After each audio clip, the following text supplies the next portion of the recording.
Bazalt issiqlikni qancha ushlab tura oladi va qancha xarajatingizni kamaytiradi? Buni bilarmidingiz? Ko'pchilik qishda gaz yoki elektr tokini ko'p ishlatayotganidan shikoyat qiladi. Lekin ko'p holatlarda muammo isitish tizimida bo'lmaydi.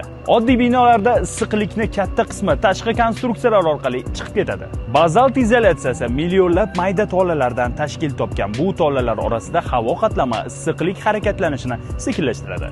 Natijada bino ichidagi harorat ko'proq saqlanib turadi va elektr gaz sarfi 40% gacha kamayadi. Izolyatsiya faqatgina qalinlik emas, zichlik ham juda muhim. Sifatli va yuqori zichlikdagi bazalt o'z shaklini uzoq vaqt ushlab turadi, cho'kmaydi va samaradorligini yo'qotmaydi. Shu sababli professional obyektlarda ko'proq bazalt ishlatiladi. Sifatli izolyatsiya ekspluatatsiya xarajatlarini kamaytiradi va obyekt qiymatini oshiradi.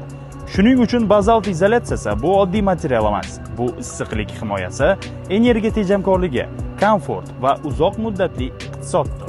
Energiya sarfini 40% gacha kamaytirishni istasangiz bizga murojaat qiling. Bundan ham qiziqarli ma'lumotlarni bilib olmoqchimisiz? Unda sahifamizga obuna bo'ling.